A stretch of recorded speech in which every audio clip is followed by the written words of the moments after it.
Pebbles Kannada. ನರಿ ಮತ್ತು ದ್ರಾಕ್ಷಿ ಗೊಂಚಲು. ಜಾಕಿ ಒಂದು ತೋಟಕ್ಕೆ ಹೋದ. ಅಲ್ಲಿ ಅವನು ಒಂದು ಬಳ್ಳಿಯಿಂದ ದ್ರಾಕ್ಷಿ ಗೊಂಚಲು ತೂಗಾಡುತ್ತಿದ್ದುದನ್ನು ನೋಡಿದ. ಅವನ ಬಾಯಲ್ಲಿ ನೀರೂರಿತು. ದ್ರಾಕ್ಷಿ ಬಹಳ ರುಚಿಯಾಗಿರಬಹುದು, ನನಗೆ ಅದನ್ನು ತಿನ್ನಲು ಆಸೆಯಾಗುತ್ತಿದೆ ಎಂದುಕೊಂಡ ಮತ್ತು ಅದನ್ನು ಕೀಳಲು ಜಿಗಿದ. ಆದರೆ ಅದು ಅವನ ಕೈಗೆ ಎಟುಕಲಿಲ್ಲ. ಅವನು ಮತ್ತೆ ಜಿಗಿದ.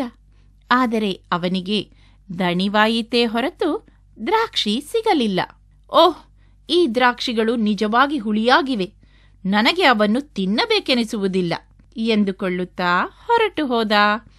ನೀತಿ: ಅನೇಕ ಬಾರಿ ನಾವು ಪಡೆಯಲಾಗದುದು ನಮಗೆ ಬೇಕಿಲ್ಲದಿರುವಂತೆ ನಟಿಸುತ್ತೆ.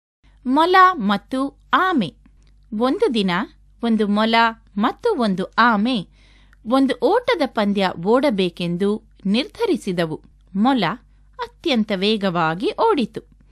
ಸ್ವಲ್ಪ ಸಮಯದಲ್ಲೇ ಆಮೆ ಬಹಳಷ್ಟು ಹಿಂದೆ ಬಿದ್ದುಬಿಟ್ಟಿತು. ನಾನು ಪಂದ್ಯ ಗೆಲ್ಲುವುದು ಖಂಡಿತ, ಆಮೆ ಬರುವವರೆಗೆ ನಾನು ಸ್ವಲ್ಪ ನಿದ್ದೆ ಮಾಡುತ್ತೇನೆ ಎಂದುಕೊಂಡು ಮೊಲ ಹುಲ್ಲಿನ ಮೇಲೆ ಮಲಗಿಬಿಟ್ಟಿತು.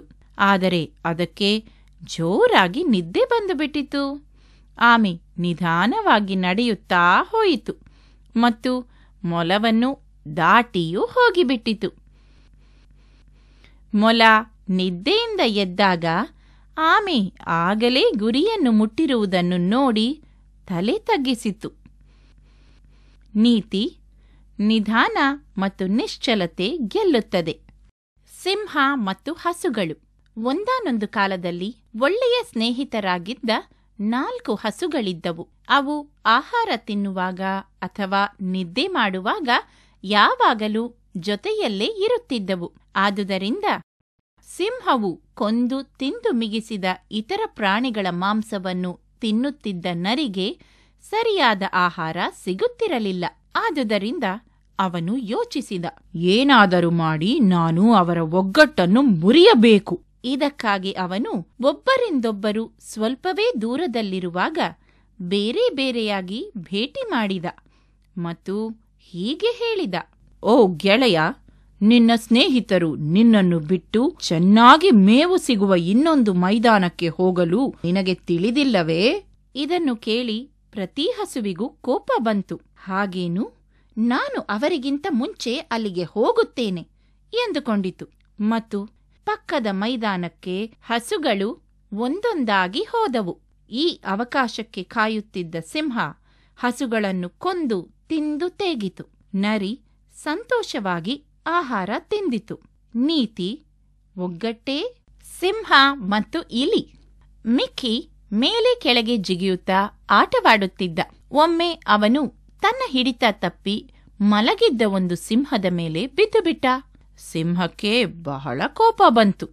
ಅದು ಇಲಿಯನ್ನು ಹಿಡಿದುಕೊಂಡು ಮತ್ತು ಅವನನ್ನು ತಿಂದು ಬಿಡುತ್ತೇನೆ ಎಂದು ಗದರಿಸಿತು. ಮಿಕ್ಕಿ ಹೇಳಿದ: ಓ ಮಾವ, ನನ್ನನ್ನು ಈ ಬಾರಿ ಮಾತ್ರ ಕ್ಷಮಿಸಿ.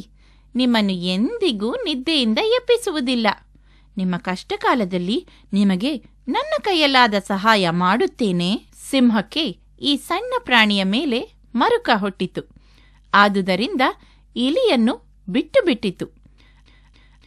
ಕೆಲವು ದಿನಗಳ ನಂತರ ಸಿಂಹವು ಬೇಟೆಗಾರನ ಬಲೆಯಲ್ಲಿ ಸಿಕ್ಕಿ ಬಿದ್ದಿರುವುದನ್ನು ಇಲಿ ನೋಡಿತು. ಕೂಡಲೇ ಅದು ಬಲೆಯನ್ನು ಕಡಿದು ತುಂಡು ಮಾಡಿತು ಮತ್ತು ಸಿಂಹವನ್ನು ಬೇಟೆಗಾರನಿಂದ ರಕ್ಷಿಸಿತು. ನೀತಿ: ಯಾರೂ ಇನ್ನೊಬ್ಬರಿಗೆ ಸಹಾಯ ಮಾಡಲು ಅತ್ಯಂತ ಚಿಕ್ಕವರು ಅಥವಾ ಅತ್ಯಂತ ಅಶಕ್ತರೂ ಅಲ್ಲ. ಕೋತಿ ನ್ಯಾಯ. ಒಂದು ದಿನ 2 ಬೆಕ್ಕುಗಳಿಗೆ ಒಂದು ತುಂಡು ರೊಟ್ಟಿ ಸಿಕ್ಕಿತು. ಒಂದು ಬೆಕ್ಕು ಅದರ ಮೇಲೆ ಹಾರಿ ಹೆಕ್ಕಿಕೊಂಡಿತು. ಮೊದಲನೇ ಬೆಕ್ಕು ಹೇಳಿತು, ಇದು ನನ್ನ ರೊಟ್ಟಿ, ನಾನು ಇದನ್ನು ಮೊದಲು ಎತ್ತಿಕೊಂಡೆ. ಇನ್ನೊಂದು ಬೆಕ್ಕು ಹೇಳಿತು, ನಾನು ಇದನ್ನು ನಿನಗಿಂತ ಮುಂಚೆ ನೋಡಿದೆ, ಅದು ನನ್ನದು. ಅವುಗಳು ಜಗಳವಾಡುತ್ತಿದ್ದಾಗ ಒಂದು ಕೋತಿ ಆ ದಾರಿಯಲ್ಲೇ ಹೋಗುತ್ತಿತ್ತು. ಬೆಕ್ಕುಗಳು ಅವನನ್ನು ಅವರ ಜಗಳವನ್ನು ಇತ್ಯರ್ಥ ಮಾಡಬೇಕೆಂದು ಕೇಳಿಕೊಂಡವು. ಕೋತಿ ಒಪ್ಪಿಕೊಂಡಿತು. ಆ ರೊಟ್ಟಿಯ ತುಂಡನ್ನು ಇಲ್ಲಿ ಕೊಡಿ. ಅದನ್ನು 2 ಭಾಗ ಮಾಡಿದ ಮತ್ತು ಹೇಳಿದ, ಈ 2 ಭಾಗಗಳು ಸಮವಾಗಿಲ್ಲ. ಒಂದು ಇನ್ನೊಂದಕ್ಕಿಂತ ದೊಡ್ಡದಾಗಿದೆ. ಹೀಗೆಂದು ಹೇಳಿ ದೊಡ್ಡ ತುಂಡಿನಿಂದ ಸ್ವಲ್ಪವನ್ನು ತಿಂದುಬಿಟ್ಟ. ಆದರೆ ಈಗಲೂ 2 ಭಾಗಗಳು ಸಮವಾಗಿರಲಿಲ್ಲ. ಅದರಿಂದ ಸ್ವಲ್ಪವನ್ನು ತಿಂದುಬಿಟ್ಟ. ಇದು 2 ಚಿಕ್ಕ ತುಣುಕುಗಳು ಉಳಿಯುವವರೆಗೂ ನಡೆಯಿತು. ನಂತರ ಅವನು, ಇಷ್ಟು ಸಣ್ಣ ತುಂಡುಗಳನ್ನು ನಿಮಗೆ ಹೇಗೆ ಕೊಡಲಿ ಎಂದು ಹೇಳಿ ಅದನ್ನೂ ತಿಂದುಬಿಟ್ಟ. ಬಡಪಾಯಿ ಬೆಕ್ಕುಗಳಿಗೆ ಇಬ್ಬರು ಜಗಳವಾಡಿದರೆ 3ನೆಯವರು ಲಾಭ ಪಡೆಯುತ್ತಾರೆ ಎನ್ನುವ ಬುದ್ಧಿ ತಿಳಿಯಿತು. ನೀತಿ: ಸಮಪಾಲಿನಿಂದ ಯಾರಿಗೂ ನಷ್ಟ. ಪೆಬಲ್ಸ್ ಕನ್ನಡ